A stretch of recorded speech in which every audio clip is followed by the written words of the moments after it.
Howdy DC On Screen fans, how would you like a piece of original artwork from one of us here at DC On Screen?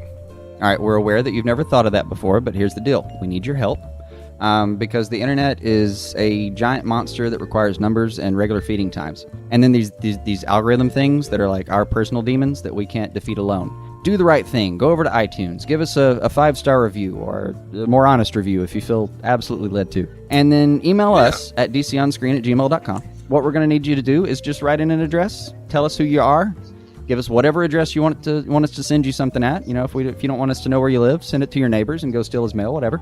Yeah. Just give us that, and then we need you to write Dave or Jason, and then we need you to write the name of a character. We're going to send you a piece of artwork. All I can say about it is that one of us is a good artist and one of us is not. If you've actually been listening to every episode, you might know the secret answer to that, to who you should really ask. But hey, or toss a coin. Man, you know, once you get the picture from us, take a picture of it or scan it or something. And send it back to us, and we'll put it on Facebook, just like we do with your DC loot. Yeah. Send it back with like critiques if you want to. We don't give a fuck, you know. Draw over it, you know. Pull a Deadpool. Right? Whatever. One of us might cry. We'll both probably cry. But whatever. Point is, you know, it's come that time. It's the classic call to action. We need to get out there. We need to get a little bit of the review game going. And this is our humble offering. Yeah, humble offering. Very humble. I couldn't say it any better myself, man. That was a good pitch. Oh, thank you. All right, with that said, settle in for a new episode of DC On Screen.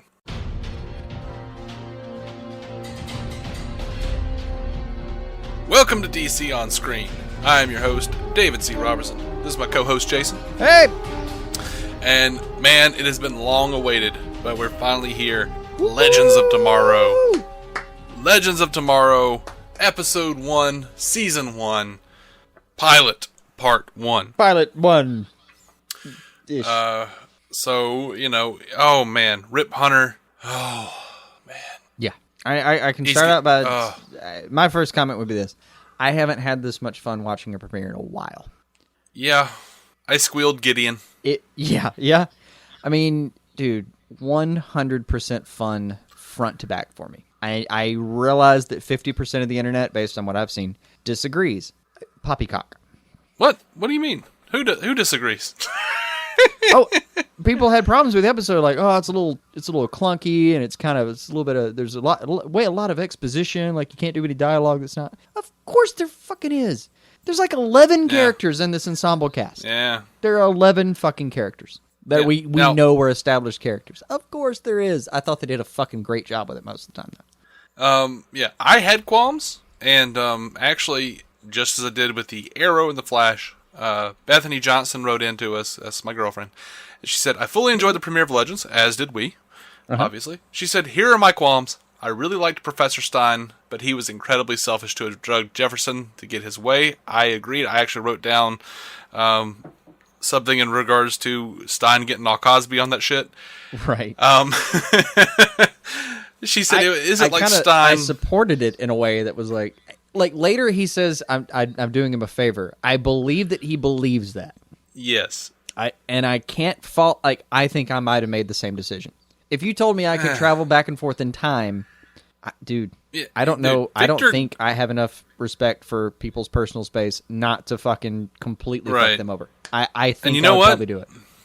You know what? Victor Garber sold me on that when he's telling him, like, I don't know how many adventures I have left. Like, oh man, yeah, that's some heavy truth, man. And I mean, for a guy like him, like, shit, man, I'm not even a quantum physicist, and I would probably drug somebody to go on a time traveling adventure. It's a time traveling adventure. Shit. And then, you know, you got me at time traveling. I don't even have to have an adventure. Just take me to another time and let me just sit there. I'm good. You're just approached by the doctor. This is no time. No time to stop and balk at things. She says it isn't like Stein wanted to borrow a shirt from Jefferson and took it without asking. He forced Jefferson into a dangerous unknown situation in which he may be killed. That's fair.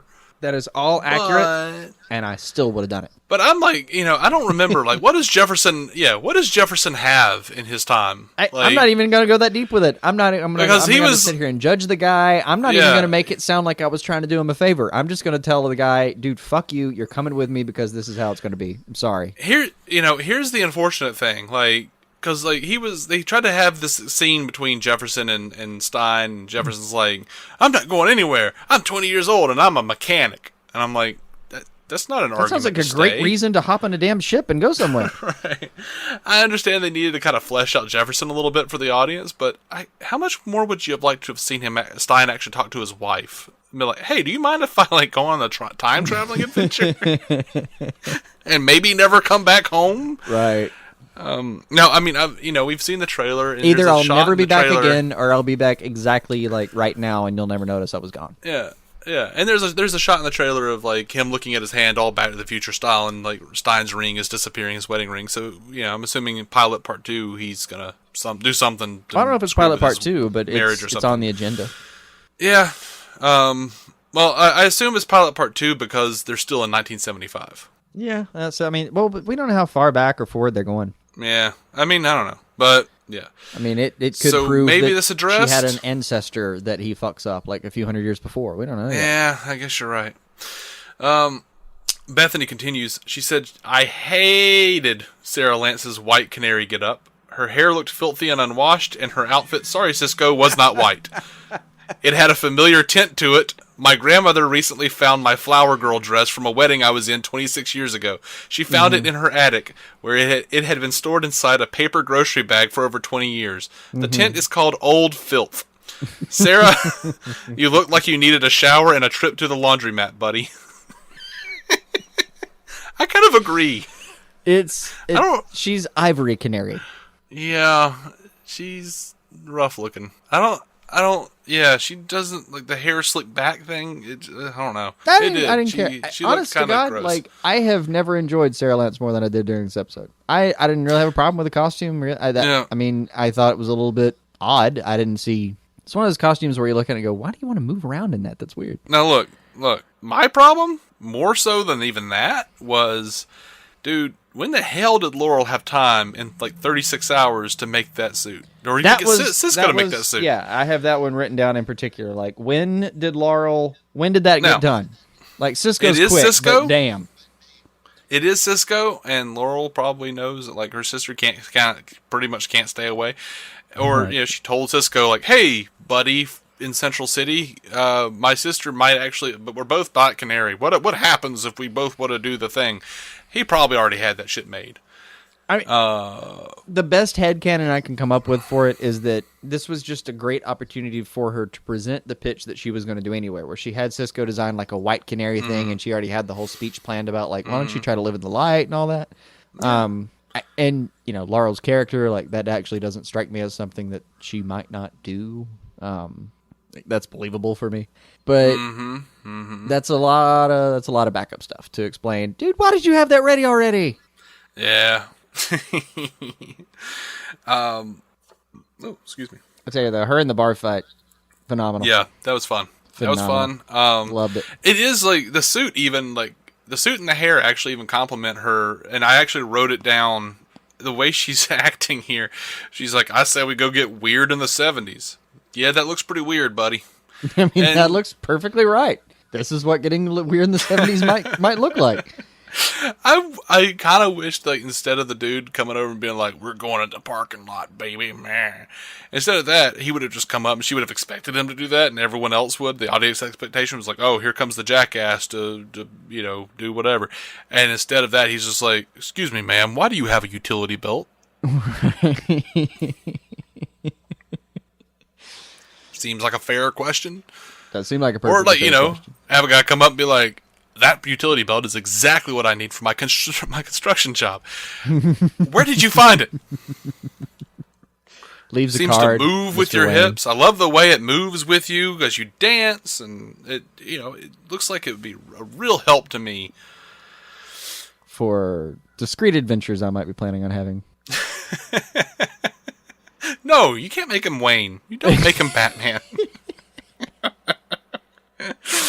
So Sorry, Good. pull up utility belt. That's where I'm going. I know. Yeah, dude. Man, I had so much fun with this fucking. I don't know where to start with how much fun I had and where. Don't even know exactly what the beginning of that story is. Oh, here's a qualm that I had that I'm assuming there might. Well, I don't even know.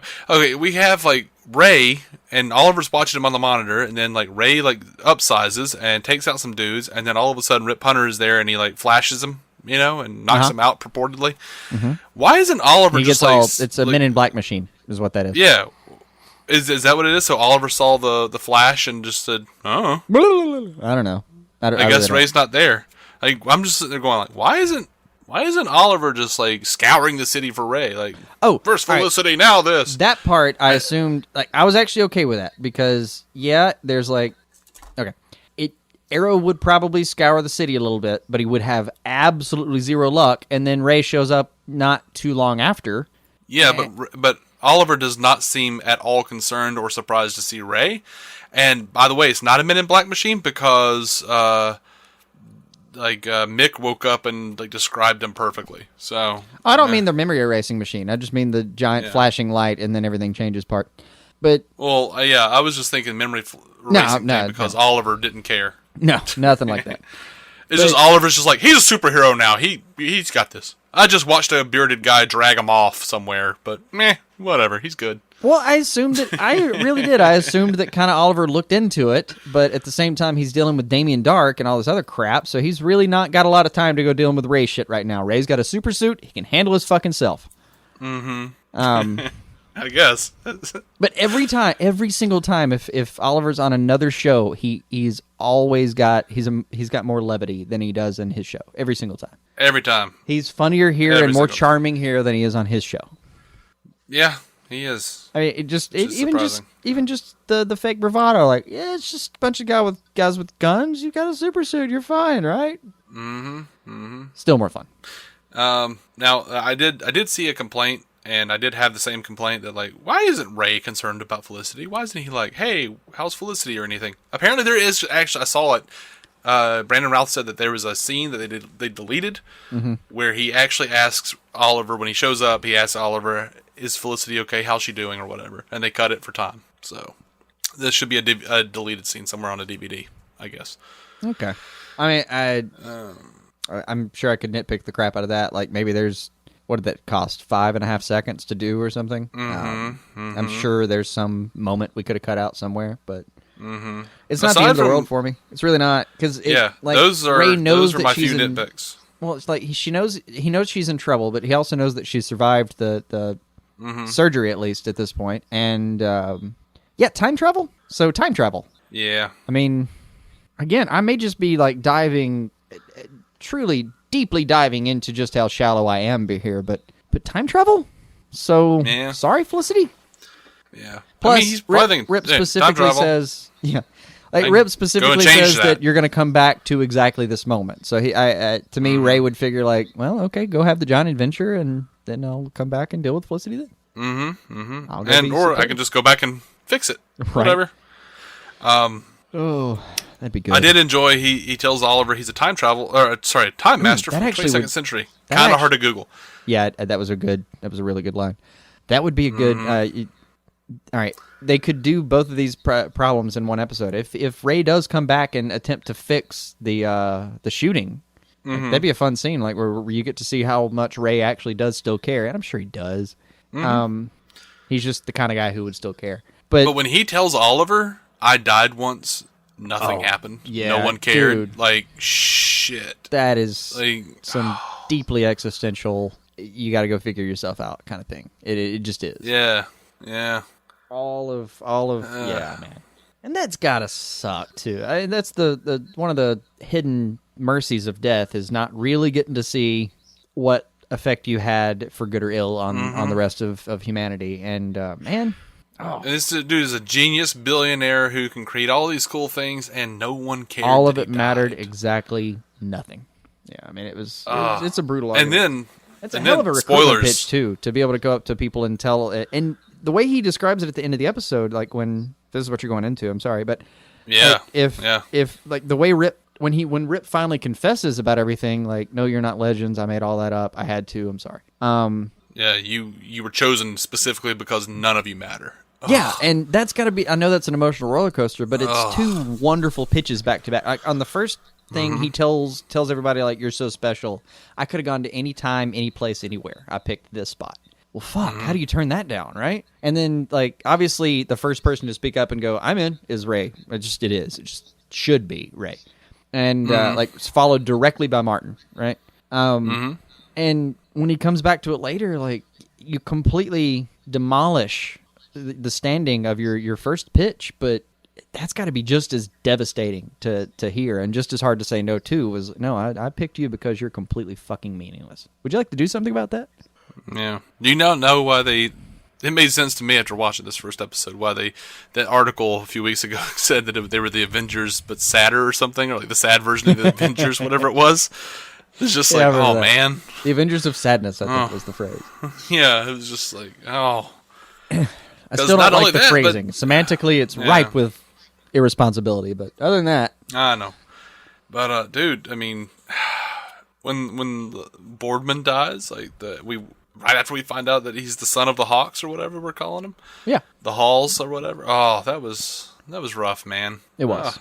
I mean, that was really rough. And Darvill's scene with his, like, clutching his kid was... I thought he did a great job. I think he did it. There wasn't a person on this cast that I thought, oh, that was kind of weak. I thought everyone here did a fucking great job. Yeah, Darvill's just phenomenal anyway. Yeah, he truly is. God, that kid's good. But he, and I kind of, especially, there were a couple of times where I'm watching going like, cool, so this is Suicide Squad, and he's graduated to being the Doctor now. Awesome. I love that the Time Masters are after him. Yeah, I was wrong. That wasn't Black Beetle. That was totally Kronos. Totally Kronos. Yeah. And I laughed my ass off when he killed the Dude Bros. Right. Judging your worth to the timeline. Sorry, bro. You ain't mean shit. Shit, man. I loved at the end where he's like, "Are you guys still in?" And they're all like, they all have their very noble reasons for doing the thing. Like, we're gonna change our destiny, and we can do this, and blah blah blah. And it just cuts over to Mick, and he goes, "I like killing people." Right. He actually, and they had been warning me in some of the pieces, some of the articles coming up. I had been kind of warned that, okay, so Dominic Purcell's going to be the funny one here. And I'm sitting there the whole time going, yeah, fuck you, I'll believe it when I see it. No, he made me laugh. He made me laugh several times. I enjoyed the shit out of his character. Like, he's a great job at comic relief on this episode. And, I was listening to Fat Man on Batman earlier, and Kevin Smith said something that I had not... I'd never thought about until just now, or until he said it. Wentworth Miller does really kind of, in a way, make me think of James Spader. Did I mix those up? No. Okay. Wentworth Miller's Captain Cold. Okay, just I thought I'd said the wrong one there for a second. Yeah, just his delivery is not. It's not like an imitation or anything, but yeah, it does. The way he plays the character does remind me of like the way James Spader acts. I agree. And in the best possible ways, I agree. In the best possible ways. He takes a lot of the stuff that I really like about Spader's kind of weird, disconnected performances sometimes, and does, I think, a great job with it. Yeah. And there are people. Sucks, have you known people in your life that have a way of reacting so strangely to a situation that you're like engulfed by the minutia of their face almost? You're watching all the wheels turn, and you're just. You know that a normal person should have responded by now, but they end up like taking the power in the conversation, like taking the initiative of it, because they react so strangely that it's got that enigmatic feel to it. I don't know anyone like that in my real life, but I'm far too self-centered. I really have. I've known a couple people that just you'll say a sentence to them, and the way they volley that back to you is just so fascinating that like I'm hanging on their word, just going like, what sentence are you creating in that strange mind of yours right now? And then it ends up being something entirely normal, but it comes in this strange package. It's fascinating. Yeah, I guess there are people like that, I would assume. I've met a couple. They're out there. Fair enough. Yeah, I don't know. Oh, by the way, one set design problem I had. The Hawks. Okay. How long have the Hawks been like out and about? I do not know. Because I mean, if Carter, did Carter have like a sweet little job before he went and tried to find Sierra? Because, dude, he's got a nice apartment. He does. That was a swank pad. He does. I mean, maybe he's still an archaeologist or whatever. Surely you could make Like some he money was as in a the- historian doing what he does, right? Yeah, I mean, did he say that he was a historian at some point? I don't know that he said what the hell he does with his time. It's since he's been on screen, he's spent most of his time trying to convince Kendra that she's not Kendra. So I don't know. I really don't. Yeah, I don't know. I doubt very much that they had time to actually even go into that, and I'm okay with that. I'm like, you know what? Yeah, whatever. they just have a place. Move on. He always finds. I just figured he's always like an historian and archaeologist whenever, because he's always trying to find those damn helmets and shit. So. Yeah, he is a hell of a seeker, man. He's yeah. I don't know, man. The bottom line for the show is it's a lot of fun. Yeah, just sitting there thinking about it, I keep having to look at notes, or I wouldn't even know where to start. Something that cracked me the fuck up though. They're all sitting there outside of the ship right before it kind of decloaks. Mm-hmm. When it actually does decloak, did you see the giant fucking grin on Ray Palmer's face?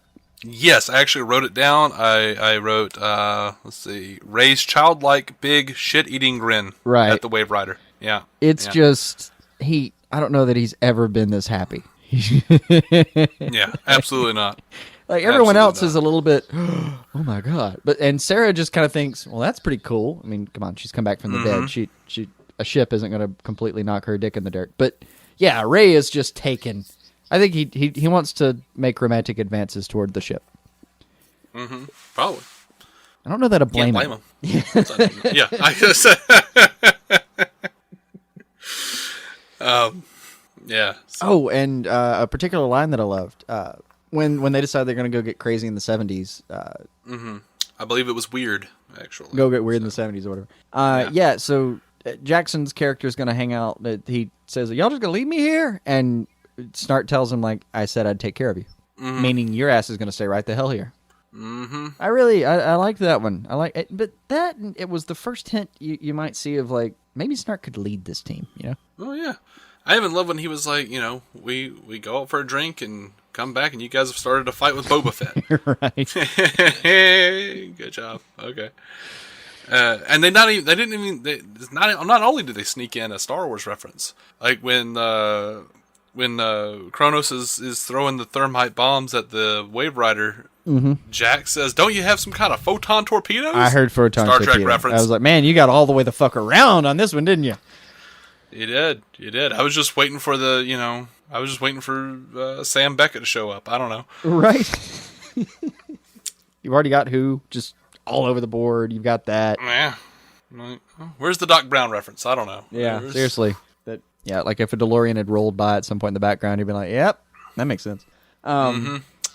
So yeah, and I even enjoyed Palmer talking to Stein. Another one of those just little lines I love. Like he's come here, Mr. Palmer. Seriously, it's Doctor. Like, yeah, I love that is so important for Ray's story arc.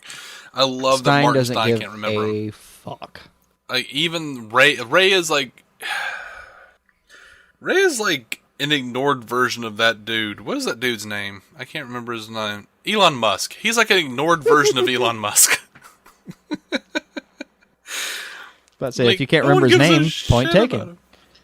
Or I guess it would be more accurate to say he's like the ignored version of Iron Man. Yeah. He really is. He's just like, no one gives a shit. Yeah. Which, in all fairness, may happen if Tony Stark passed too. Everyone like, yeah, it was an egotistical fuck. Great tech and everything, but I can't afford it, so fuck that guy. You know what it would be? You know why? And this is just my own personal opinion. It has nothing to do with anything that's on the show or represented in the movies necessarily, but I think Ray is too decent a guy. He doesn't go out, he doesn't sleep with a bunch of women, he doesn't get all debaucherous and shit. No one cares. Like, the reason people care so much about Tony is because he's basically a Kardashian with brilliance. Yeah, you're not going to see, like, there's no TMZ back file on Ray Palmer. Doesn't happen. Yeah. They don't. The gossip columns are just starving for this guy. They had no idea. Yeah. No idea what to do with him. I like that. So, and It does. It puts him in his place a little bit. Like, now I'm wondering, in the context of the show, is Palmer or Stein supposed to be smarter? I actually can't. Two different. I would say two different things. Like completely, almost. Like I would say they would be two different kinds of smart. Yeah, but it seems like people always kind of want to rank them though on the base intelligence thing, right? And I'm kind of wondering which one the show's pitching us. Like, I think if I polled the writers' room right now, like I wonder what they'd say. They would probably say Mr. Terrific. Mm-hmm. That's a good point. But yeah, I don't think it matters. I think it matters that we think that Stein is at least smarter than Ray for just a minute, just so Ray can get his mind around the fact that he doesn't remember him. Right. Oh, and the two of them on screen, they're like a sci-fi expo machine. Mm-hmm. Like, you can get through expositional dialogue about the sci-fi aspects of the show in one fucking hallway. Don't even have to turn the camera. It's almost like you don't need one of them. Right. Oh man, how many chunks of dialogue were just shortened to like two nerds just talking about how science works? Done. Out. Yep. Period. And from a storytelling perspective, from a writer's perspective, I would say one of them's doomed. Probably Stein. I think he costs more right now. I think Victor Garber costs more to have on screen than Brandon Routh does. Oh yeah, he's got top billing too. So if I had to pick somebody, I think it's him. But I mean, yeah, you got Superman in your cast. Yeah, one of the worst outings. You know who? Yeah, exactly. That didn't exactly raise your stock. Like hell, Scott Pilgrim versus the World did more for Brandon Routh's stock. We're in the United States of America. The only way you can outrank Superman is if you're Jesus. And Victor Garber was Jesus in Godspell, so that's a good point. Kind of. Yeah. So I mean, in the pecking order, yeah. Weird version of Superman versus a weird version of Jesus? Of course, if you look at Man of Steel, they're kind of the same. I did. I agree. Anyway, I really like. God, a lot of the characters just worked well together. And later when Jackson decides he wants to forgive Stein for taking him out on this, first of all, I am immediately willing to give the scene credence. Like I'm sure, for instance, I'm gonna bet that Bethany didn't think that was enough, just based on her earlier take. Because watching it objectively, I don't think that's enough. Same time, I'm already predisposed to the idea that, well, dude, you should have shut the fuck up, gotten over it, and been on the ship of your own volition. He shouldn't have had to drug you. So right. I'm already so far in that camp that for me that's enough. And on top of it, kind of liked his football analogy. Kind of did. I kind of feel like Garber, Stein should have just been like, yeah, you are a 20-year-old mechanic. And you don't want to go time travel? That's the problem with your generation. You guys have no motivation. Right. You goddamn millennials, get on the ship, you piece of shit. You can't play football now. Boo-hoo. Right. You don't have any smarts. You can't do anything. You got to be a mechanic now? You're a settler. Mechanic's a real job. It is. But you just pointed out how it was a shitty job. Mechanic's a perfectly good thing to do with your life if you haven't been offered time travel.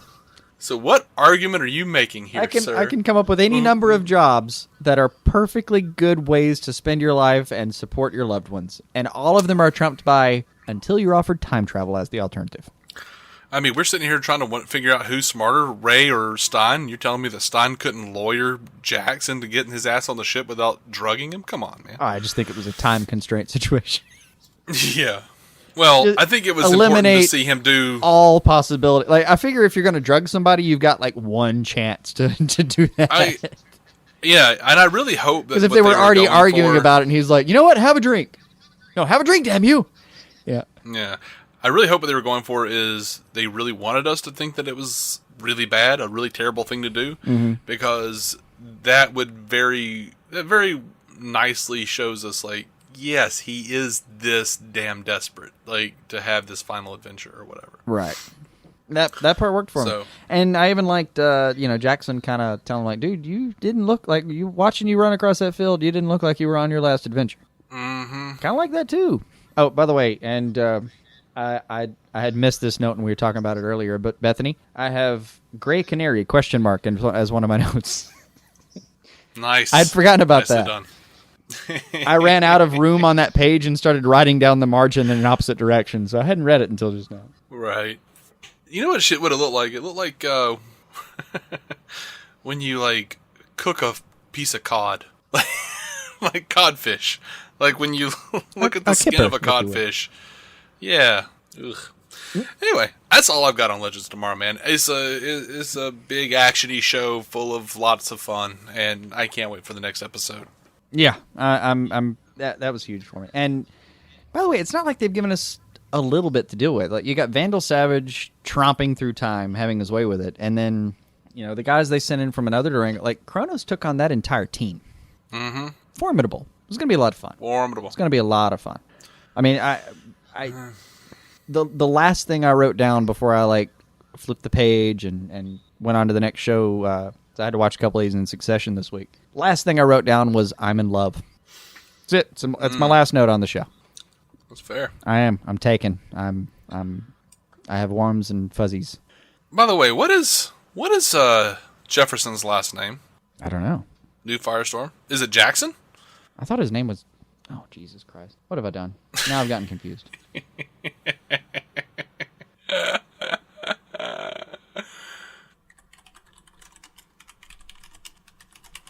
Yeah, his name is Jefferson Jackson. It is. My God. Yeah, and that's not even whole cloth either. Oh, okay. Well, that actually makes more sense. What's that? It's a poor name. It's one of those names where... It is. Where you would prefer to do it pretty much any other way. And this makes sense, too, because when I heard it, I thought, God, that sounds so 1970s black guy. Yeah, that's the thing. It actually actively reminded me of the Neil Adams story, where he was talking about how they were going to call, I think it was going to be Jefferson Jackson. Something like that, or when Washington they were Jackson originally going to make, something. I think it was like Washington John Stewart. Jackson. And they were going to make Jackson. Yeah. This is according to Neil Adams, so take it for what you will. According to him. But yeah, they were going to rename him, or they were finally going to have a black GL, and they the editor at the time was going to name him like Washington Jackson or something. It was Blackie Washington Jefferson or something. Yeah. It was. Yeah. It was just the most obvious damn I don't know. So I'm a little happy that because it seriously in 2015 I'm saying that because that's when this show is being developed, but 2015 that's kind of a come on dude, pick a normal fucking name. We don't. But look, he was in the comics he was a fellow student with Ronnie Raymond at Bradley High School. Okay, cool. That works. So he's a character that they came up with. Yeah, Firestorm. First of all, there's several Firestorms, and I lose track. And then second, it's just he doesn't come up a lot in my reading. I will say this though, it is weird. I guess they just couldn't get the actor back, and they didn't want to recast. But there was a Jason Rush on an early episode of The Flash. Yeah, you've mentioned. So I don't know why that guy wasn't used. I don't know. Whatever. I think they probably would have just pulled the same name out, and they decided, we've already used it, and there's several. I could see it perfectly well as just we've already used the name. Fuck it. There's several other to choose from. Yeah. Anyway. Oh, good show. Hopefully you'll find that this was a good show. Yeah, we're complimenting Legends of Tomorrow, not our own attempts at showing. Good show, Jason. There, I've done it. Show, old chap. Yeah. We are DC On Screen. You can find every episode at dconscreen.com, iTunes, Stitcher, and so many other places. It is ridiculous.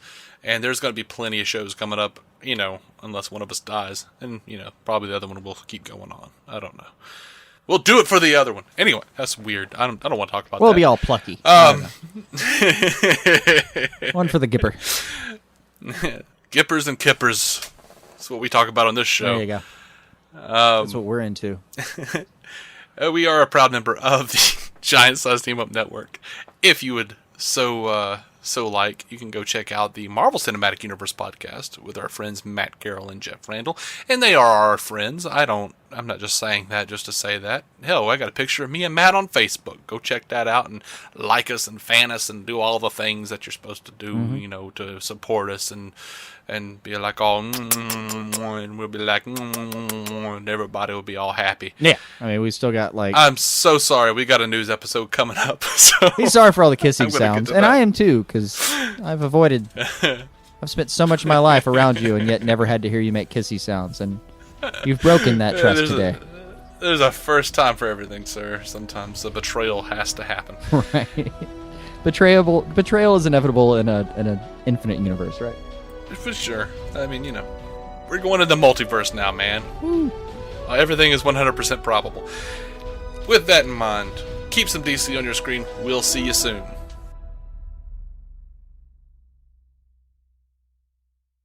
Judy was boring. Hello. Then Judy discovered ChumbaCasino.com. It's my little escape. Now Judy's the life of the party. Oh, baby, mama's bringing home the bacon. Whoa, take it easy, Judy. The Chumba life is for everybody. So go to ChumbaCasino.com and play over 100 casino-style games. Join today and play for free for your chance to redeem some serious prizes.